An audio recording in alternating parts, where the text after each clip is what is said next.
the Farnsworth House. I don't think it's any secret how much I love the Farnsworth House and the Sweeney Tavern.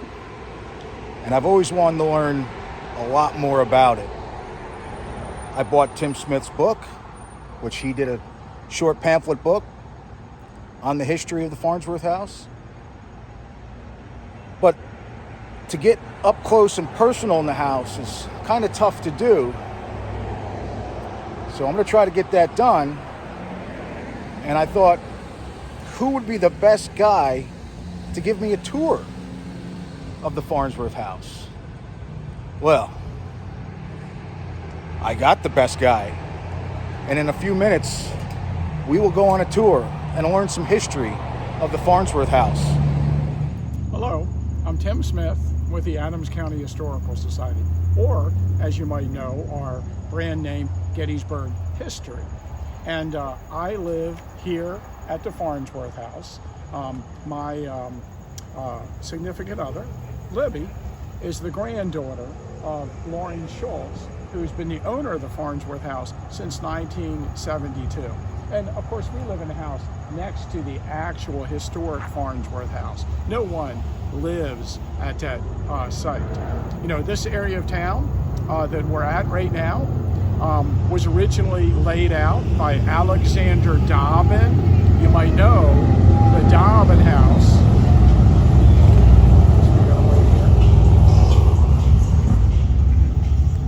The Dobbin House restaurant is not far down the street from us. And Alexander Dobbin, at the time that Gettysburg was being incorporated as a borough in 1806, the town's actually laid out in 1786, and in 1806 they laid out the borough of Gettysburg, and he laid out some of his land into lots. And one of the lots is lot number 5, where the Farnsworth House sits, and lot number 6, where the beer garden sits right next to it. You see these on an early map, and you might notice that there's a stream shown on Dobbin's map of his outlots that runs right through the beer garden. Of course, that stream still runs through the beer garden. The property's early history, it was associated with a tannery run by different individuals. Eventually, John McFarland purchased the property, and in 1833, he built that two-story brick house along South Baltimore Street here. Of course, at the time of the Battle of Gettysburg in 1863, it was owned by Harvey Sweeney, who was a butcher by trade.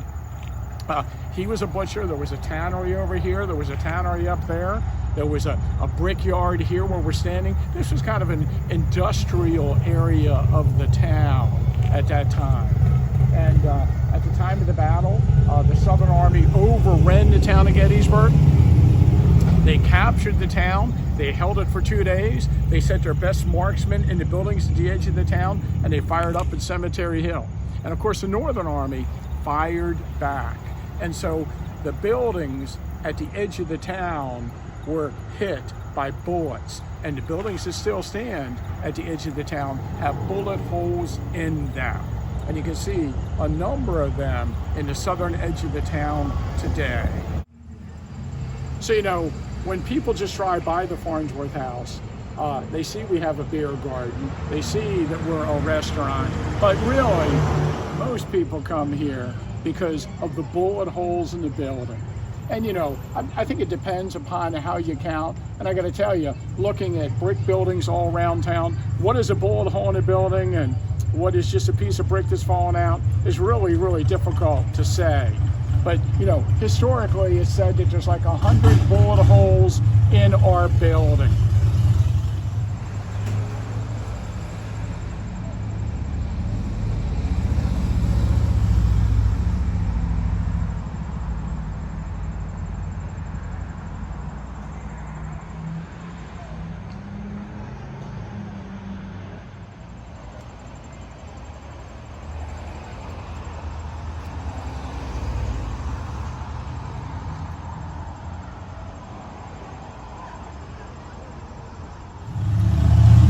And right here, you might notice a missing brick.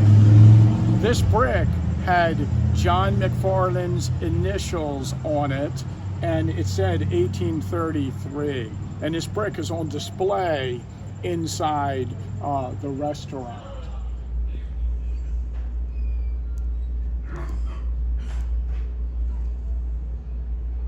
Of course, if you come here, not only do you learn about the history of the Farnsworth House, but in the tavern, we show the movie Gettysburg almost 24/7.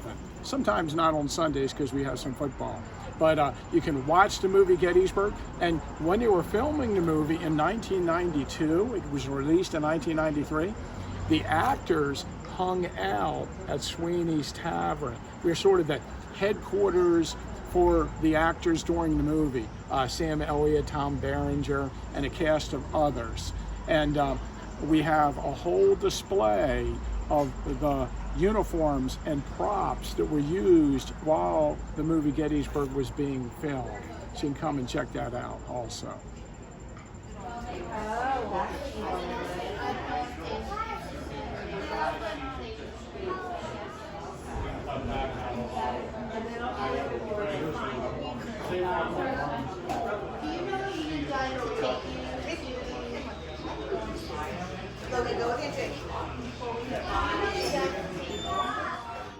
This would have been the outside, this would have been the inside, and I said, this is where they got the idea for putting the people. So if you visit the Farnsworth House today, of course, a lot of people visit us because it's a fine restaurant, which, of course, Loring Shultz converted into a restaurant in the 1970s. We call this the General Meade Room. And there are 3 different dining areas. We have an area of fine dining where, it's been around since the opening of the place. We also, in the back, have a tavern, Sweeney's Tavern, named after Harvey Sweeney, who owned the house at the time of the battle. And Sweeney's Tavern has its own separate menu, and it's very popular. And we also have a third eating area outside the beer garden, which has its own specialized menu also. So people come here a lot to dine. We also have the Farnsworth House is a bed and breakfast. So there are 6 rooms in the actual Farnsworth House, and there are 4 garden rooms in a separate area behind the beer garden. And there is another house that has 2 rooms. Altogether, there's 12 different rooms here. And in summer months and into the fall, we're very, very busy because, one of the interesting things about this area is we're in the middle of a ghost central. So in October, there's lots and lots of ghost tours, which are a more current thing in the history of Gettysburg. The front door, all from the house settling and everything like that. And we would have done quite a bit of that back in the day. And before we go into the other room, It's Junior, so we call him JR. He's got the combination here set to something he likes. I guess I can't say to him. Well, I need to get my light. It's funny, I can't see. So this is the attic of the Farnsworth House. And I should say that a guy named Harvey Sweeney owned it at the time of the battle. And he had died in 1871, and his wife lived here. They were separated until the early 1900s. And it's fascinating that the McFarland family owned it, and then for a short time the Bank of Gettysburg owned it, and then the Sweeney family owned it, and then there was a family by the name of Black that owned it, and then Loring Shultz purchased it from their daughter. So if we don't count the Gettysburg Bank, there have only been like 4 families that have owned the Farnsworth House through its history. Now, Loring named it the Farnsworth House because of his affection for Brigadier General Elon J. Farnsworth, that was killed in the 3rd day of the battle on the slopes of Big Round Top.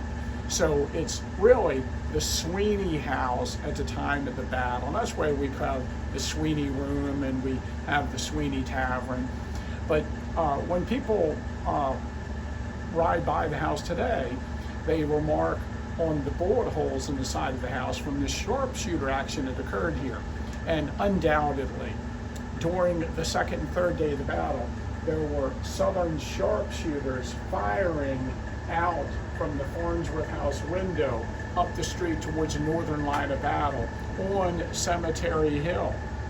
And of course, it was in this sharpshooter action that Mary Virginia Wade was killed in the early morning hours of July 3rd, 1863. When I was younger, there was a tour guide here at Gettysburg named Eugene Sickles. And Eugene Sickles did an investigation of it, and he became convinced that the bullet was fired from the window of the Farnsworth House. He even made this diorama we have here that shows the Farnsworth House in relation to the McClellan House, or the house in which Jenny Wade was baking bread at the time of the battle. And you know, more recently, I helped with a forensic investigation that was done by the University of West Virginia by their crime lab that prepares people for forensic careers in the police departments. And they actually did a trajectory of the bullet and using lasers. The bullet went from somewhere down here up through the outside door of the Jenny Wade house, and then through an inside door between the parlor and the kitchen, and then hit Jenny Wade in the back.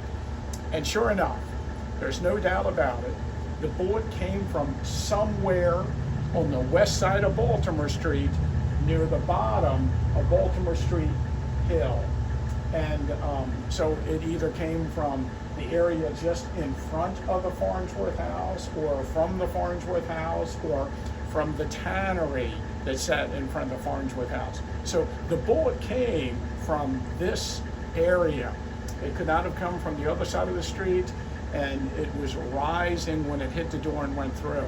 So you know, I think it's probably too much to say that the bullet came from this window. We have no evidence that the bullet came from this particular attic, but that's the story that's been told over the years that you might hear. But it came from this area, so it's kind of hard to rule this out. Of course, you know, no matter what we say about it, this attic window was occupied by Southern sharpshooters. And on the second and third day of the battle, there were hundreds of Southern sharpshooters at the edge of the town. And all the families that occupied this area all were hiding in their cellars. And of course, there would have been Sweeney, some of his neighbors, in the Farnsworth House cellar during the battle. There's my issue. Okay, there it is.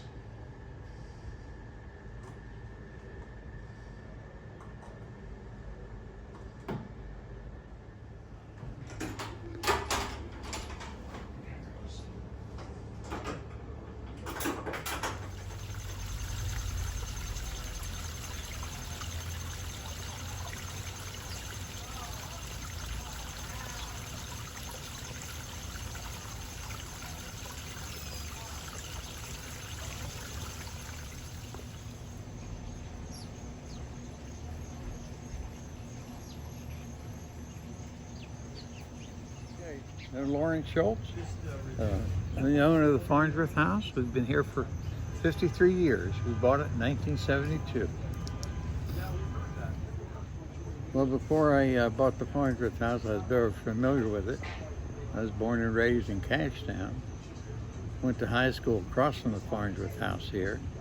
And when my bus came out to take me where I was raised to Cashtown, I would look up and see all the bullet holes in the side of the house. And there was an artillery shell sticking near the window, which I remember. Okay? So I was familiar with the house. After I graduated from Gettysburg High School, I went into the Air Force and served 4 years. And from there I went and worked for Friendly Ice Cream for 3 years. And from Friendly Ice Cream I went to Geno's. Now Geno's was a chain of restaurants founded by Gino Marchetti of the Baltimore Colts. He had restaurants in basically 3 states, and I went to work with him in his training program in one of his units. And the Genos were very similar to McDonald's operations. In fact, Gino and the rest of us, we knew Ray Kroc, the guy that started McDonald's. We were very familiar with him. And so I started again in their training program as a trainee with a hat and an apron. And it wasn't too long after that, I had some experience with serves, orange, root beer, and so on. And I was an assistant manager in Camp Hill. One day, Gino was the operations manager at that time. He walked in, and I said, Gino, I have something I want you to taste. So he tasted the orange and root beer and so on I made. And I said, I can make it for half what you're paying for. He said, damn, that's good stuff. He said, bring it down to Baltimore. He says, we'll test it. So we went down, all the executives got together, and we tasted it. And Gino looks at me, he says, everybody liked it. Gino looked at me, he said, how much you need to get started? I said, well, give me the old Geno's on Patapsco Avenue in Brooklyn, section of Baltimore. I said, I'll make it there. He said, give me 10,000. I said, what? I said, hey, I'll buy used tanks from Pepsi and Coke. I said, they always got used tanks they want to get rid of. I'll grab some tanks for them. I said, that's plenty to get me started. He said, all right. He says, go ahead. So we started making surfs, and the first month that we got our profit and loss statement, we made profit the first month. So I made it, delivered it for a couple years, and finally Gino says, damn, he says, we ought to have a commissary. I said, I agree. I said, we could make syrups, process our hamburgers, and everything. All right. So anyway, we're at a meeting one night. The president of the company wasn't too hot on me. I tried talking to him about a commissary, and he walked away from me. I said, oh, okay. So I started talking to Fred Miller and some of the other guys. 2 years later, we built a multi-million-dollar commissary in King of Prussia.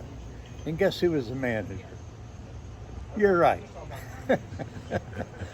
So I operated the commissary up until Gino was getting ready to leave the company in '72. And that's when I left and come back. I was familiar with the house. Wanted to open up a restaurant in a Civil War theme, and come back and started negotiating for the house. And Sarah Black Gideon, she's the lady that, she's the daughter of the blacks that lived here for about 65 years. And of course they had passed away in the late 50s, her mother and father. And anyway, I came back. I was working in, of course, King of Prussia at the time. I came back and started negotiating on the house. I had looked at Her Ridge and in here was the option at the time. The Dobbin House location wasn't available, or I'd grabbed that. But anyway, the guides and everybody said, between the two, we think you should buy the Black House. I said, okay. So we went ahead, and Randy Inskip was a realtor, local guy, very well-known guy here in town. And came in, and Mrs. Gideon and I were going to talk. In fact, the house, the for sale sign on the front of the house was metal with a wooden frame, and the house was for sale, so the wooden frame had rotted. And the sign was hanging there, so it wasn't an easy sell. Everybody knew it needed rewired, replumbed, the old Civil War house. They weren't really interested in Civil War houses and taking on that debt at that time. So she asked $65,000 for it. I said, Miss Gideon, I said, I don't know whether I can come up with $65,000. I said, let me go to the bank and see what I can do. He said, okay. But in talking to her, My dad worked at the Gettysburg Furniture Factory for 32 years, and they called him Big Dorsey. And everybody around town knew him. Okay. So when I'm talking to Mrs. Getty, all of a sudden she says, "How's Dorsey?" I said, "Damn, she knows Dad." So I said, maybe that gives me an in, all right? So I said, I'll go to the bank, see what they'll do. And they said, okay. So I come back. I said, "I'll offer you $53,000. She says, "Loring," she says, "I'll take it." I said, "Does that include the parking lot?" He says, "Yeah." I said, "Okay, we got a deal." So we went ahead and closed on it, and we had to rewire it, replumb it, and it had to be sandblasted. We didn't know how to take paint off a brick. Later on, we've learned sandblasting is not the best for bricks. It opens it up to deterioration. But we, in fact, just last year, we sprayed it with preservative. We do that about every 5 years. We spray the brick with a sealer, and it seems to be working out really good. So anyway, we opened up the day after Thanksgiving in '72, and just about all of our waiters were Gettysburg College, 90%. Now we don't have any, but we had a good staff, and it went very well. And we've been successful with it over the years. Things have worked out. We've just added things a little bit at a time, and this is what we've ended up with. Okay. So that has worked out very good. Now I have my granddaughter here. She'll be the new owner when I pass, and being 92, guess. You look good for 92, though. Yeah, she's doing very well there, doing very good. She's a smart girl, and she has 2 daughters, Brooke and Audrey, and they have interest. So the future of the Farnsworth House looks pretty good. That it will continue on. Not a lot of family operations do survive. Once the first generation leaves, usually the business deteriorates, usually, and is either sold or whatever. But I've been lucky that I was talking to a lady one day, visitors, table 4, and they asked me about what was going on with the Farnsworth House. They've been coming for years, and I said, well, none of my kids are interested in it. I said, but we have our granddaughter that is. And the lady looks at me, she says, "Mr. Shultz, it only takes one." and of course, Libby's the one, I guess. But it's nice to know, and it will be carried on in the future.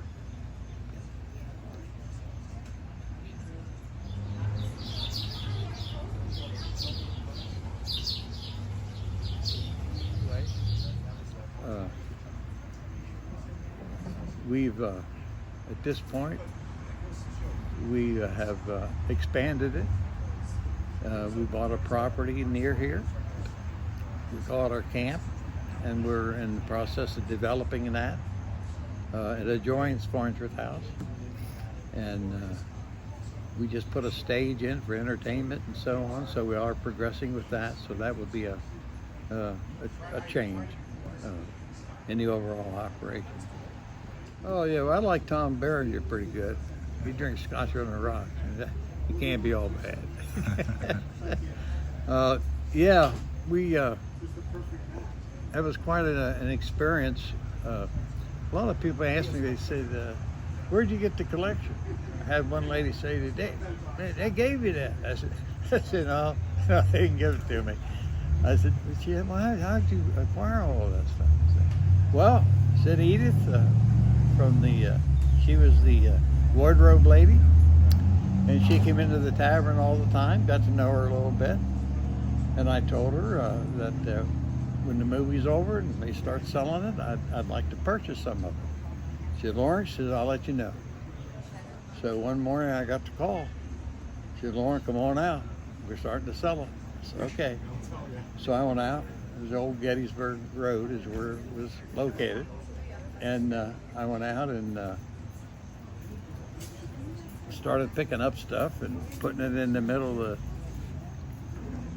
of the room. And she said, Loring, what are you doing? She said, I'm busy. I can't price this stuff now. She said, look, pick out what you want, put it in the middle of the room. We'll price it later. I said, okay.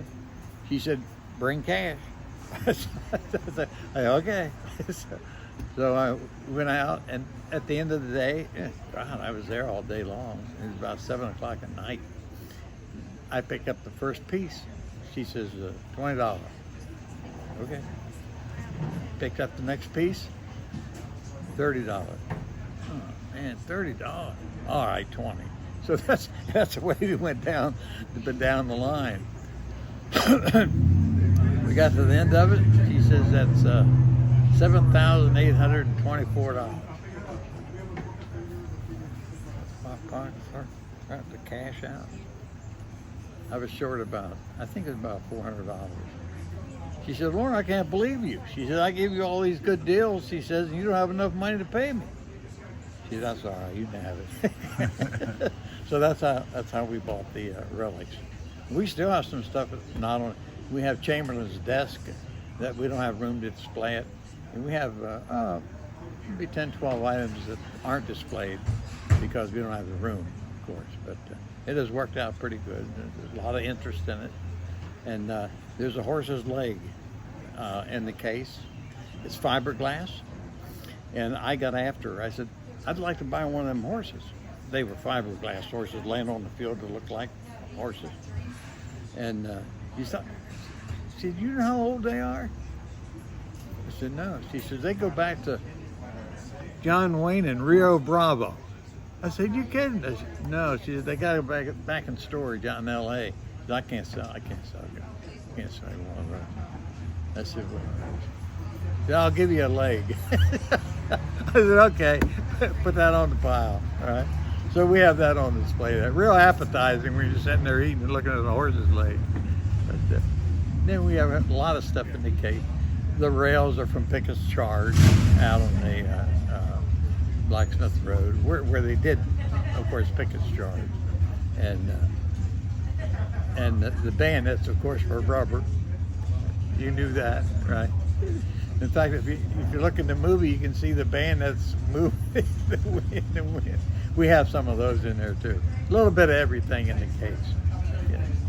And when they came back for the 30th reunion, I spent the night talking to Tom Berenger. Okay.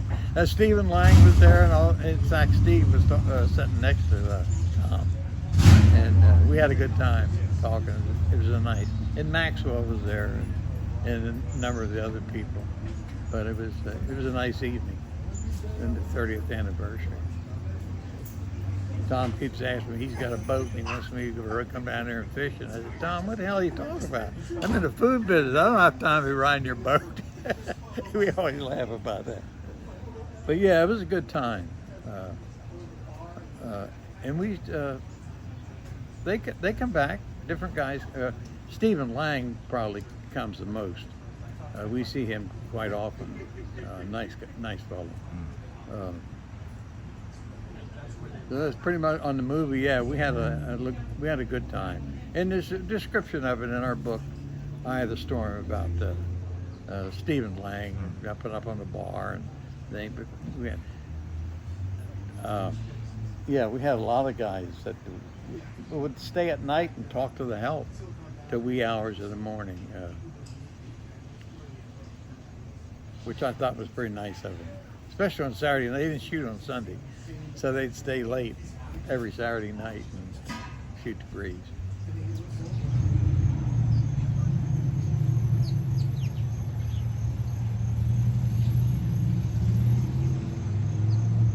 Well, I think expansion-wise, it can stay the same.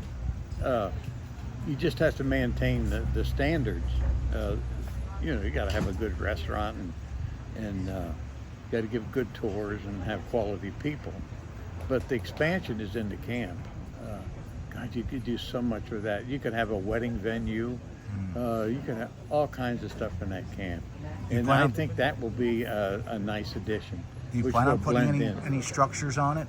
Oh, sure, could be. Yeah. Yeah, it could be almost anything.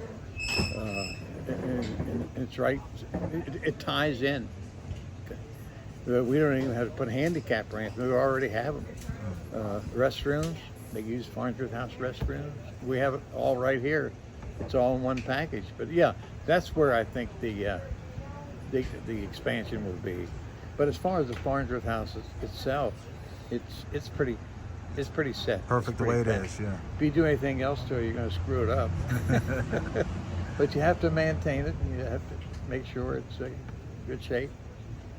And it's been good to us for 53 years. But it needs attention. It has to be maintained. That's with any building. And I'm sure Libby will do that. We keep it up to good service, good food. We have house tours. Yeah.